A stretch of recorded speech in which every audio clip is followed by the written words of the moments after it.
여러분 기억하실지 모르겠습니다만 지난 1월 5일 신년 예배 때 저는 올해를 준비하면서 흩어져 복음의 말씀으로 선교하는 교회라는 제목으로 설교했습니다. 설교 제목은 올해 우리 교회의 표이기도 한데요.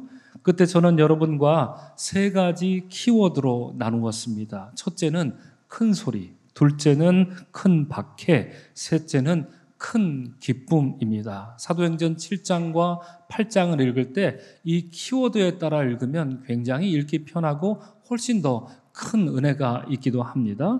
지난주 나누었던 것처럼 사내들인 공의 앞에 끌려간 스데반은 하나님의 은혜를 보란듯이 거절한 이스라엘에 대해서 신랄하게 설교합니다.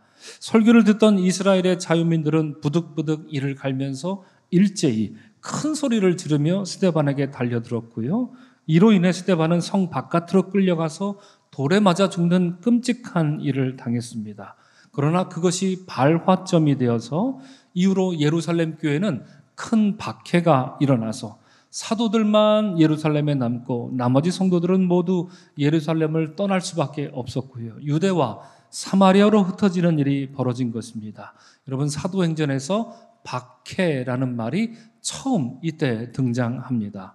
하지만 상식적으로라면 이렇게 박해가 왔으니 선교가 위축될 법도 한데 사도행전 8장 4절이 증언하기를 그 흩어진 사람들은 두루 다니며 복음의 말씀을 전했다라고 말하고요. 예루살렘 교회 7 지도자 중 하나였던 빌립은 이제 사마리아로 흩어졌으나 거기서 그리스도를 전했는데 그 결과 놀랍게도 사마리아 성에 큰 기쁨이 가득 차게 되었다. 이렇게 본문은 증언합니다. 이처럼 사도행전 7장의 주인공 누굽니까? 스데반이었다면 이제 사도행전 8장의 주인공은 빌립이라는 인물입니다. 스데반은 유대인에게 복음을 증거했다면 그리고 박해받아 순교의 피를 흘렸다면 빌립은 그 순교의 피를 바탕으로 이방인에게 복음을 전한 것입니다. 그것도 수백 년간 원수지간으로 지냈던 사마리아의 복음을 전파한 것인데 결과적으로 이방인 선교가 가능했던 것은 정말 아이러니하게도 무엇 때문에 이방인 선교가 가능했습니까? 무엇이 초대교회 선교의 원동력이었습니까? 다름 아닌 박해였다라는 것을 우리가 기억할 필요가 있습니다. 오늘 본문 사도행전 8장에는 빌립이 보여주는 두 가지 선교 이야기가 나눠서 짤막하게 이 각각의 이야기를 우리가 읽었는데요. 하나는 사마리아에 있던 마술사 시몬과의 만남이고 다른 하나는 에디오피아의 내시에게 복음을 전한 사건입니다. 이러한 빌립의 선교 이야기를 바탕으로 저는 오늘 여러분들과 함께 신앙의 빛과 그림자 사이에서라는 제목으로 은혜를 나누고자 하는데 제목이 의미하는 것처럼 여러분 신앙의 빛으로 나오는 신앙과 그렇지 않고 신앙의 그림자 사이, 그림자에 머무는 그런 신앙에 대해서 살펴보고자 합니다. 여러분 잘 보십시오. 그냥 빛에 거하는 사람, 그림자에 거하는 사람이 아닙니다.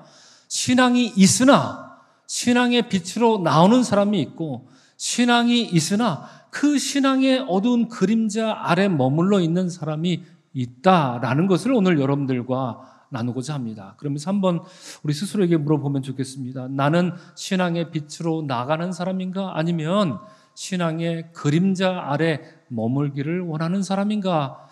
이렇게 스스로에게 물으면서 오늘 말씀을 나누면 좋겠습니다. 자, 이를 위해서 오늘 본문에서 먼저 빌립이 에디오피아의 내시를 만난 이야기를 잠시 살펴보고자 합니다.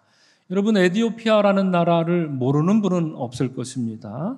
사도행전 당시 에디오피아는 오늘날 우리가 아는 에디오피아가 아닙니다. 여러분 지도를 잠깐 보시면 이집트가 있고 그 아래쪽에 오늘날 수단이 있고 그 아래쪽으로는 남수단이 있고요.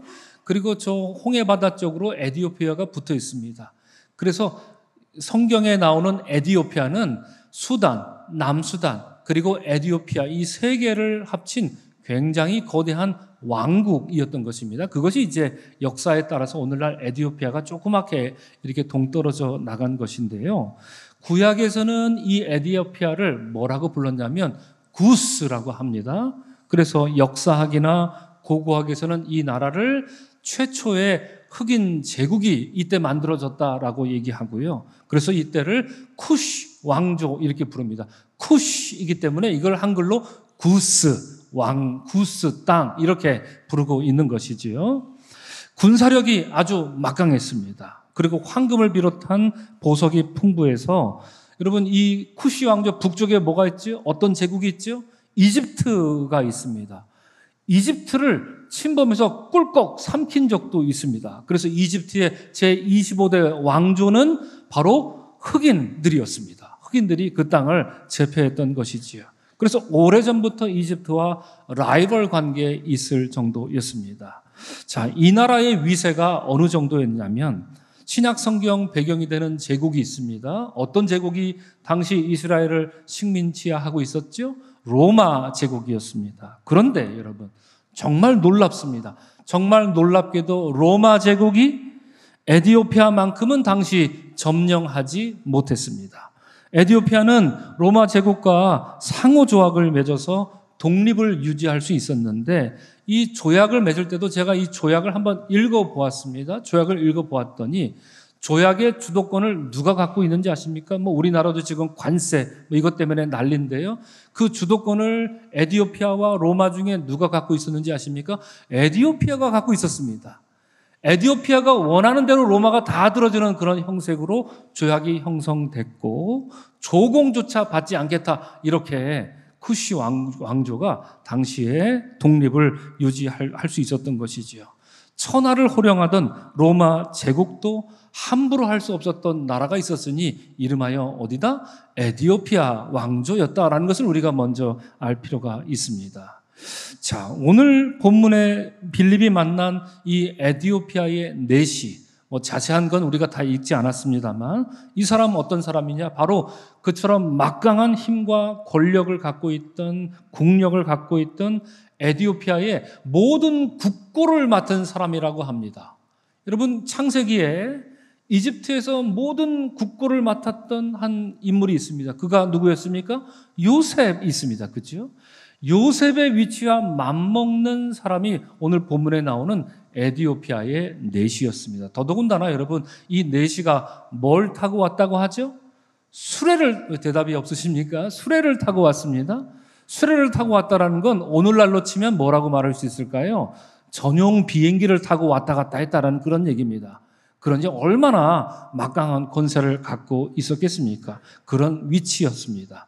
그런데 놀랍게도 그런 위치에 있던 이방인이 성경을 읽은 겁니다. 당시 구약 성경은 이미 오래전에 헬라어로 번역되어 있었기 때문에 그가 성경 접하는 건 그렇게 크게 어려운 일이 아니었지만 본문이 말하듯이 그는 예루살렘에 예배하러 왔다라고 말할 정도로 그는 정말 놀랍게도 하나님을 믿고자 하는 신앙이 남달랐던 이방인입니다. 그래서 어느 학자는 어쩌면 이 에티오피아의 내시가 이미 유대교로 개종을 했을지도 모른다 이렇게 추정을 하기도 합니다.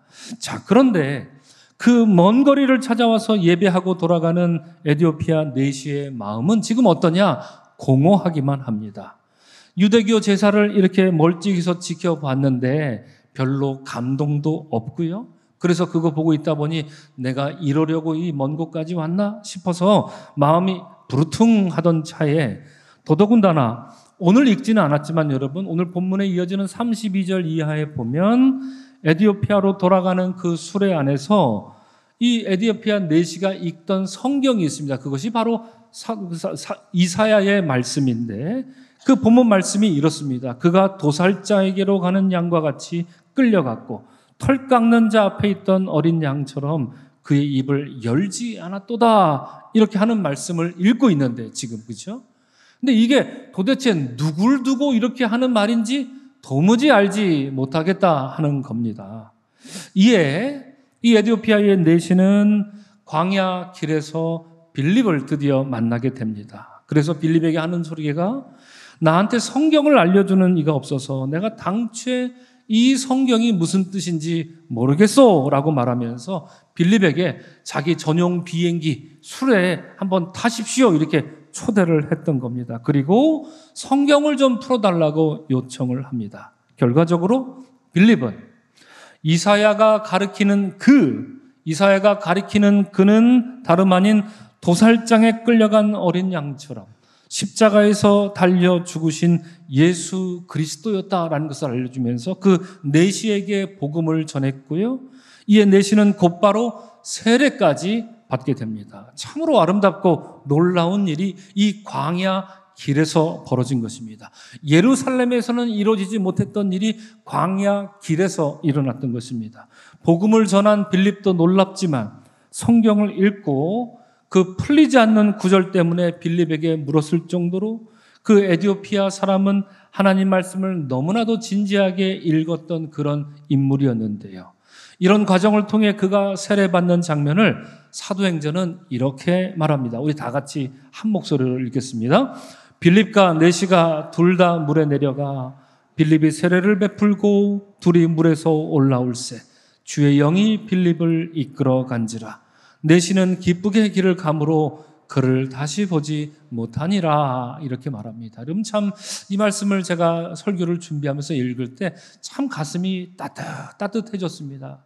마음이 몽글몽글 이렇게 올라오면서 이 두 사람의 이 장면이 아름다운 우정처럼 보이기도 하고 굉장히 박수라도 쳐주고 싶은 그런 마음이 들었습니다. 여러분 빌립이 내시와 함께 물에 들어가서 그에게 세례를 베풀었다라는 표현을 보니까 아주 진지하고도 그리고 엄숙한 가운데 아주 친밀한 가운데 세례가 이루어졌다는 말로 들리고요. 두 사람이 물에서 올라올 때 주님의 영이 임하셨다라는 것을 보면 거룩한 세례가 성령으로 인해 완성되었다는 것을 아주 아름답게 묘사합니다. 이로써 빌립은 성령의 인도하심 따라 다른 지역으로 복음을 전하러 떠나고 필경, 내시는 성령이 주시는 그 세례의 감격으로 마음이 충만해져서 기쁨을 간직한 채로 에티오피아 본국에 돌아가게 됐던 것입니다.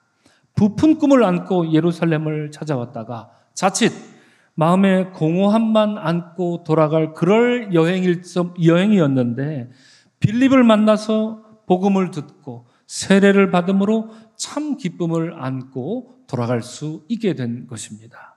자, 이것이 빌립이 에티오피아 내시를 만나서 복음을 전한 것입니다. 자, 이제 여러분 빌립이 사마리아의 이 마술사 시몬을 만난 이야기를 잠깐 살펴봅니다. 빌립은 사마리아로 곧장 내려갔죠. 앞서 큰 박해가 일어나서 곧장 내려갔습니다. 가서 복음을 전했고 그 결과 앞서 우리가 살펴본 것처럼 큰 소리가 났고 큰 박해가 있고 사마리아 성에 뭐가 생겼다? 큰 기쁨이 들렸다. 이렇게 성경이 말했죠.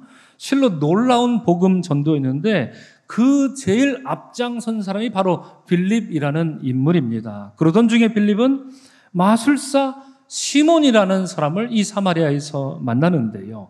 본문이 말하기를 그는 전부터 마술을 행하여 사마리아 사람을 놀라게 했던 사람이라고 소개합니다. 그리고 자칭 뭐라고요? 자칭 큰 자라 하는 그런 인물이었습니다. 여러분 이 구절이 헬라어로 읽으면 굉장히 조금 신비롭기도 하고 뉘앙스가 굉장히 강력합니다. 그래서 제가 그 새 한글 성경 버전으로 이 본문을 조금 더 여러분들에게 읽어드리면 이런 내용입니다. 그는 마술을 부려 사마리아 민족을 홀리고 있었다. 마술사기 때문에 홀리고 단순히 그냥 논란만 주는 것이 아니라 그것은 뭔가 의도를 갖고 홀리던 사람이었다. 또 자기가 뭔가 위대한 인물이라고 떠벌렸다. 굉장히 중요한 표현인데 여러분들에게 이 표현을 어떻게 전달해야 되나? 이 구절을 두고 제가 씨름을 참 많이 했습니다. 이런 마지막 구절이 상당히 재밌기도 한데요. 시몬이라는 사람이 어떤 사람인지 알려주는 핵심적인 구절이 바로 이 구절입니다. 여러분 예를 들어서 나는 위대한 사람입니다. 제가 이렇게 여러분들에게 말하는 것과 나는 뭔가 위대한 사람입니다. 이렇게 말하는 거 별로 다르게 느껴지시가 않으십니까? 똑같은 말로 들리실 수 있습니다. 그러나 이게 정말 다른 말이거든요. 그래서 이 둘의 차이를 어떻게 설명하면 좋을까? 정말 시간을 많이 투자하면서 이렇게 저렇게 생각하다가 예전에 우리나라 원로 지금 배우이신 신구 선생님이 찍었던 롯데리아의 크랩버거 생각이 났습니다. 광고를 보면 해밍웨이의 명작인 노인과 바다를 패러디해서 이 신구 선생님이 바다에 나가서 사투크 때 거대한 개 한 마리를 잡아옵니다. 잡아오고 항구로 들어오는데 뱃사람들이 이 개를 보면서 우와 개다 개다 이러면서 막 소리를 질러요. 환호하니까 신구 선생님이 갑자기 그 사람들 딱 쳐다보면서 웃으면서 뭐라고 외쳤는지 여러분은 다 아시리라 믿습니다. 우리 다 같이 한번 얘기해 볼까요? 시작. 아이고 어쩜 그렇게 잘들 하십니까? 니들이 개 맛을 알아? 이렇게 얘기했습니다. 그죠? 예. 만약에 이때 이 사람이 신구 선생님이 롯데리아 크랩버거 너무 맛있어요 이랬다고 얘기한다면 여러분 그 광고를 기억하시겠습니까? 에이 기억하지 못할 겁니다. 근데 실제로 제가 찾아보니까 실제로 광고 카피를 만든 사람은 그런 식의 얘기를 하라고 그랬답니다. 근데 신구 선생님이 이걸 찍던 도중에 갑자기 생각이 났다는 겁니다. 니들이 개맛을 알아? 이렇게 농담처럼 얘기했는데, 그겁니다. 이렇게 얘기해서 이것이 그냥 카피가 됐다는 거죠. 근데 정말 재밌게도 이 크랩버거 잠깐 히트는 쳤는데 맛이 새우버거랑 별로 차이가 없어서 그냥 시들시들해졌대요. 그러나 여러분, 20년이 지난 지금도 여러분들은 그 광고 카피를 기억하고 있는 것 아니겠습니까? 이러다가 여러분 시간이 지나서 임태일 목사가 8월 17일 날 설교를 뭘 했습니까? 물으면 여러분들 분명히 니들이 개맛을 알아 이 설교했다고 말하면 제가 정말 곤란해질 것만 같습니다. 그렇습니다, 여러분. 시몬이 그랬다는 얘기입니다. 나는 위대한 사람이다 이렇게 말했다면 I'm a great man 이렇게 말했다면 뭐 그 자기 주장 그렇게 할 수 있습니다. I'm someone great 이렇게 말한 거예요. 만약에 세상에 위대한 사람이 있다면 그게 바로 납니다 이렇게 말했다는 거예요. 여러분 세상에 위대한 사람으로 추앙받을 사람이 있다면 그게 바로 납니다 여러분 이렇게 말했던 거죠. 이처럼 시몬은 자기를 과시하고 드러내는 그 욕망이 아주 극에 달했던 인물이었던 것이죠.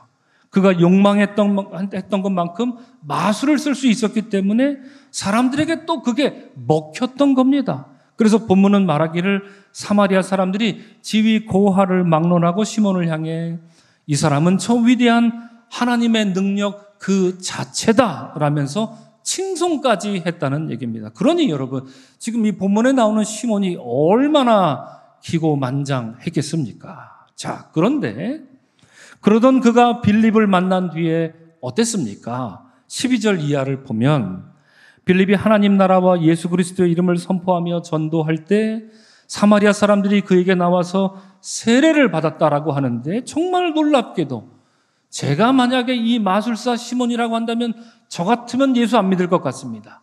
저 같으면 예수를 믿었다고 해도 그 말에 솔깃한다 하더라도 세례까지 받지는 않을 것 같아요. 그런데 이 마술사 시몬은 빌립의 말을 믿고 헬라어 원어를 보면 빌립의 말을 믿은 게 아니라 빌립을 믿었다 이렇게 말하고 있거든요. 빌립을 믿고 그리고 나와서 세례를 받았다라고 이렇게 말합니다.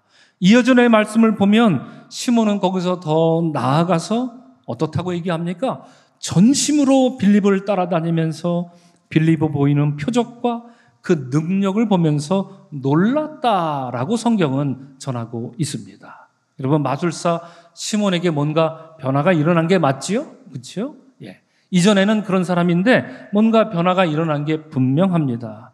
그는 이제껏 자기가 행하던 한낱 마술 따위와 비교할 수 없는 거룩한 힘을 빌립에게서 본 것입니다. 그런 이유로 시몬은 빌립을 졸졸 따라다니면서 눈이 휘둥그레지면서 놀라고 또 놀라고 어쩜 이런 일이 일어날 수 있나 이렇게 빌립을 따라다니고 있다고 성경은 우리에게 말하고 있습니다. 자, 그런데 여러분 이제 비로소 문제가 발생합니다. 이후에 문제가 발생합니다. 이어지는 말씀을 보면 예루살렘에 있던 사도들이 사마리아도 하나님의 말씀을 받았다 이렇게 이 소식을 듣고는 베드로와 요한이 이제 내려옵니다. 이 두 사람을 보낸 것은 이유가 있었는데 빌립이 사마리아에서 복음을 전하고 세례를 주었지만 16절이 말하는 것처럼 무엇을 받지 못했다고요? 성령을 받지 못했다 이렇게 말합니다. 여러분 복음을 듣고 예수를 믿고 세례까지 받았는데 그렇죠? 복음을 들었습니다. 예수를 믿었습니다. 세례도 받았습니다.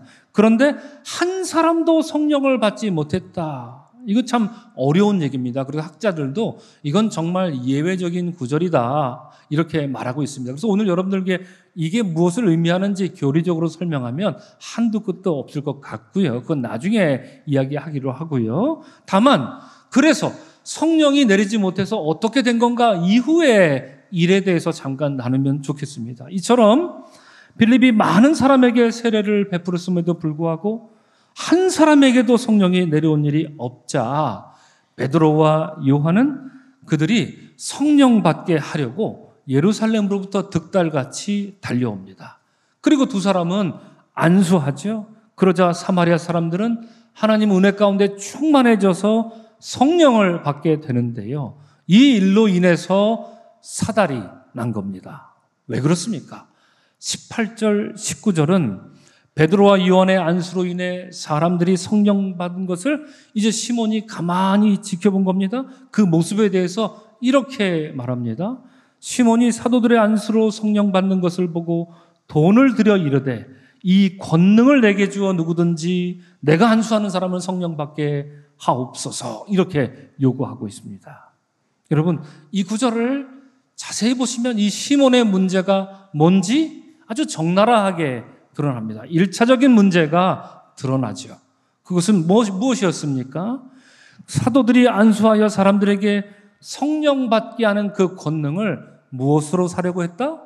돈으로 사려고 했다. 이것이 아주 적나라한 문제였습니다. 그래서 여러분 영어 단어에 보면 성직을 돈 주고 매매하는 이것을요, 시몬이 영어로 시몬 혹은 사이먼 이렇게 부르잖아요. 성직 매매가 영어로 시모니 혹은 사이먼이 이렇게 부릅니다. 이 사이먼이라는 영어 단어가 오늘 본문에서 나온 단어입니다. 네, 오늘 본문에서 나온 단어입니다. 성직 매매 얼마나 불명예스러운 이름입니까? 그렇습니다. 시몬이 사도들의 권능을 돈으로 사려고 한 그 행위는 하나님 은혜에 대해서 무지했고 불경스럽게 그지없는 모습이 분명합니다. 자, 그런데 여러분, 이보다 더 본질적이고 치명적인 문제는 무엇일까요? 여러분 한번 생각해 보셨습니까? 돈 주고 그 권능을 사려고 했다. 이거 정말 못난 짓이죠. 아주 적나라하게 시몬이 어떤 인간인지 우리에게 알려줍니다. 그런데 본질적인 문제는 뭐였을까요? 여러분 어떻습니까? 정말 본질적인 문제는 무엇일까? 그것이 무엇이었을까요? 생각을 해봅니다. 그가 돈을 주고 사고 싶었던 것이 성령 주는 권능이었습니다. 그렇죠? 근데 그가 정말 사모해야 될 것은 무엇입니까? 사람들이 사도들이 와서 안수해서 성령을 받고 그런 일이 막 일어납니다. 그러면 여러분들 같으면 사도들에게 뭘 달라고 요청하시겠습니까? 그렇죠? 저도 안수해 주세요. 저도 성령 받게 해주세요. 이거 얘기해야 되는 거 아닙니까? 그렇죠? 그런데 성령 받지도 못한 주제에 시몬은 나한테 그 권능을 주십시오. 이러고 있습니다, 여러분. 성령 받고 사는 것엔 관심이 없던 것이죠. 성령 받게 하는 그 성령을 주는 그 능력에나 관심이 갖고 있던 것이죠. 그 능력에나 관심 갖고 있다 보니 그것을 돈 주고라도 사고 싶다. 이런 마음을 품었던 사람이 바로 시몬이라는 인간이었습니다. 오늘 이 예배에 나오신 사랑하는 성도 여러분, 오늘 우리는 빌립이 전도한 두 사람에 대해서 나누었는데 첫째 에디오피아의 넷이, 둘째 사마리아의 이 마술사 시몬입니다. 이 두 사람은 빌립이 전한 복음을 받아들였다라는 점에서는 같습니다. 하지만 결과가 다릅니다. 에디오피아의 넷이는 하나님 말씀을 통해 털깎이로 끌려간 양처럼 십자가에서 죽으신 예수 그리스도를 만나서 세례를 받고 성령이 주시는 큰 기쁨으로 본국에 돌아갔지만 사마리아의 시몬은 예수를 믿는 것처럼 보이긴 했어도 끝내 성령을 받지도 못했으면서도 성령 부리는 권력만 탐했던 자였기 때문에 오늘 함께 읽었지만 베드로는 그를 향해 이렇게 말합니다. 하나님 앞에서 내 마음이 바르지 못하니 이 도에는 내가 관계도 없고 분깃될 것도 없느니라는 끔찍한 저주의 선언을 베드로에게 듣습니다. 여러분, 4세기에 살았던 교회 역사학자 중에 유세비우스라는 분이 유명하지요. 그분은 우리가 앞서 만났던 이 에디오피아의 내시에 대해서 이렇게 역사적으로 기록을 해 놓았는데 이렇게 씁니다. 이방인 중에 가장 먼저 하나님 말씀의 신비를 받아들여 세례를 받았다. 그는 전 세계 신자들의 첫 열매가 되었다. 이렇게 유세비우스는 이 내시, 에디오피아의 내시에 대해서 말합니다. 그리고 이렇게 이어서 씁니다. 자신의 동족에게 돌아가 온 우주의 하나님에 관한 지식과 모든 사람에게 생명을 주시고자 성육신하신, 잠깐 이 땅에 머무신 주님의 복음을 전한 사람이 에디오피아의 내시였다. 이렇게 극찬을 아끼지 않습니다. 여러분, 지난절 사순절 때 우리 매일같이 성 에프렘의 기도를 함께 암송하며 나누는데 혹시 벌써 잊으신 것은 아니시겠죠? 예, 성 에프렘의 기도 있지 않습니까? 제가 알기로 어떤 분은 그 성 에프렘의 기도를 지금도 매일같이 읽는다 이야기를 듣고 제가 굉장히 감동을 받았는데요. 그 성 에프렘이 여러분 오늘 본문에 나오는 에디오피아 내시에 관해서도 시를 한 편 썼습니다. 꽤 긴 시인데 제가 그것을 잠깐 짧게 요약해서 우리말로 옮겨보았습니다. 이런 시를 썼습니다. 에디오피아의 진주들이 섬광처럼 빛나네. 이방인에게 빛을 주신 이가 에디오피아인들에게도 그 밝은 광채를 비추셨노라. 병거에 앉은 에디오피아 내시는 빌립을 보았고 빛의 어린 양께서 물에서 올라온 그 흑인을 만나셨다네. 성경을 읽던 그 순간 에디오피아인은 세례를 받고 환희로 빛나는 길을 걸어갔다네. 이렇게 성 에프렘이 노래합니다. 오늘날 동방정교회는 오늘 본문에 나오는 에디오피아 사람을 성인으로 기념하고 있고요. 전승에 따르면 이 사람은 나중에 순교자가 되었다고도 합니다. 그래서 오늘 설교 제목에 비추어 보면 여러분, 그는 정말 신앙의 빛으로 성큼 걸어 들어간 사람이었습니다. 자, 반면에 마술사 시몬에 대해서는 여러분 교회 역사 속에서 악평이 즐비합니다. 초대교회 교부였던 요한 크리소스톰은 이 사람에 대해서 첫째, 그는 성령 받는 것엔 관심이 없었다. 성령의 9가지 열매 있지 않습니까? 사랑과 희락과 자비와 양선과 이런 성령 받는 것에는 관심이 없었으면서 성령 주는 그 권능, 권세 이런 것만, 그걸로 위시되는 것만 탐했던 사람이다 말합니다. 둘째, 자기를 극도로 과시하려고 했던 사람입니다. 니들이 개맛을 알아? 그렇죠? 세상에 위대한 사람이 있다면 그게 바로 나야. 내가 아니고 다른 사람이 있을 수 없어. 이렇게 생각했던, 극도로 자기 과시를 하려고 했던 사람이었습니다. 셋째로는 세례를 받은 뒤에 빌립을 따라다녔다라고 말하는데 무엇 때문에 따라다녔느냐? 예수를 더 잘 믿으려고? 아니라는 거지요. 자신의 욕망을 더 채우려고. 빌립이 뭐 하나 보고 나도 저거 해야지, 나도 저거 해야지. 그러려고 빌립을 따라다녔다. 아주 신랄하게 크리스토솜이 지적합니다. 여러분, 최초의 성경신학자로 불리는 초대교회 또 다른 이레네우스라는 초대교회 교부가 있습니다. 그는 마술사 시몬에 대해서 이렇게 아주 신랄하게 단적으로 말합니다. 그는 거짓으로 믿음을 가장한 인물이고 모든 이단의 시조다. 이렇게 말합니다. 오늘 설교 제목에 비추어 보면 그는 신앙이 있기는 했으나, 그렇죠? 마술사 시몬, 예수 믿은 사람입니다. 마술사 시몬, 성도가 맞습니다. 그러나 신앙의 그림자에서 헤어나지 못했던 전형적인 대표적인 사람이었던 것입니다.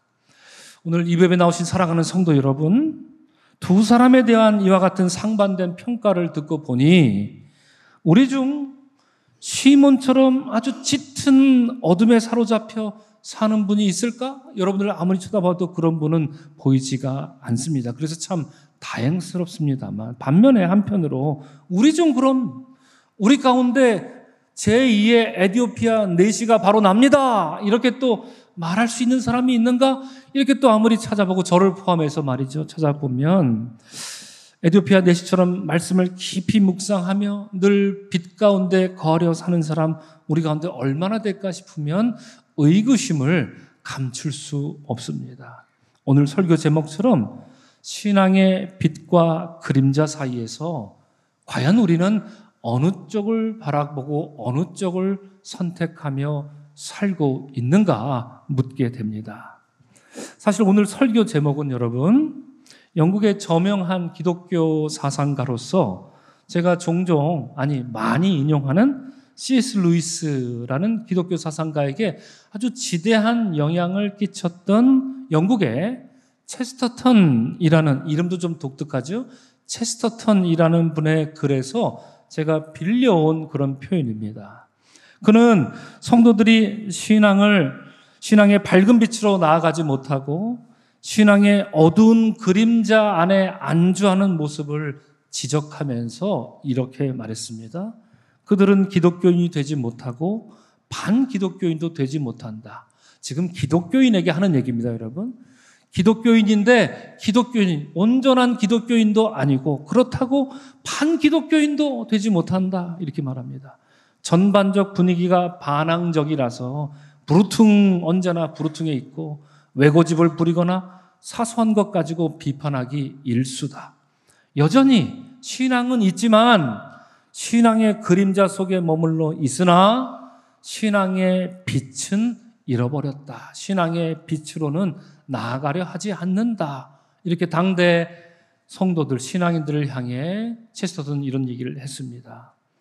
본문에 나오는 마술사 시몬이 그랬다는 얘기입니다.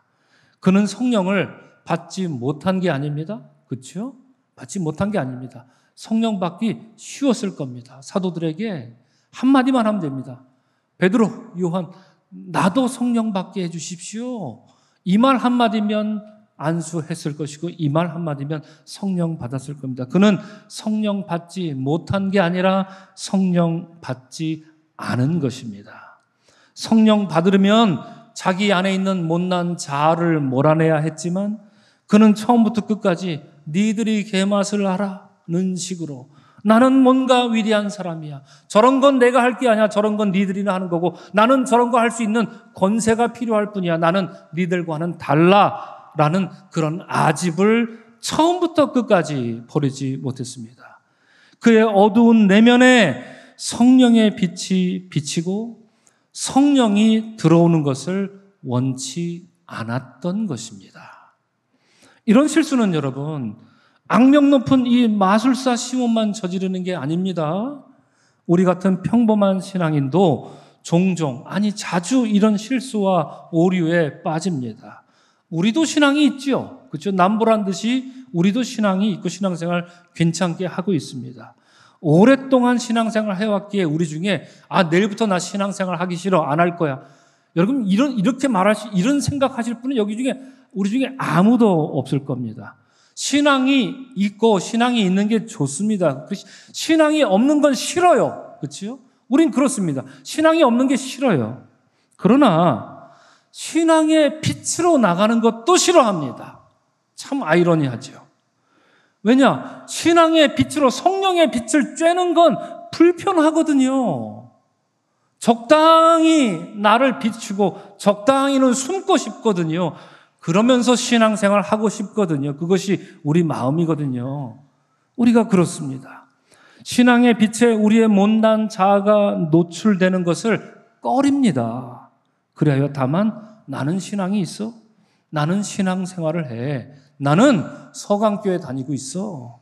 이런 안락한 신앙의 그림자에만 머물러 있을 수 있다는 얘기입니다. 사랑하는 성도 여러분, 요한복음은 이런 얘기를 했습니다. 빛이 어둠에 비치되 어둠이 깨닫지 못하더라. 이 말씀은 본래 주님을 원천적으로 거부했던 사람들을 향한 말이지만 오늘 말씀을 읽어보니 에티오피아 내시와 사마리아 시몬을 생각해 보니 과연 우리는 신앙의 빛과 신앙의 그림자 사이에 정말 어느 쪽에 있는가? 성령의 빛이 우리에게 비치는데 정말 우리는 그 빛을 정말 거부하고 있는 것은 아닌가 하는 물음을 갖게 됩니다. 오늘 2부 예배에 나오신 사랑하는 성도 여러분, 신앙의 빛으로 나오시기를 바랍니다. 이제껏 익숙했던 신앙의 그림자, 익숙했다면 떨쳐버리시기를 바라고요. 광명한 주님의 빛을 여러분 마음에 충만히 받기를 소망합니다. 그리고 그 빛으로 차고 넘치시기를 바랍니다. 그리하여 우리의 길 되시고 밝은 빛 되시는 성령께서 여러분 안에 놀라운 섬광처럼 떠오르는 그런 믿음의 삶, 여러분 삶이 되시기를 주의 이름으로 축원합니다. 아멘.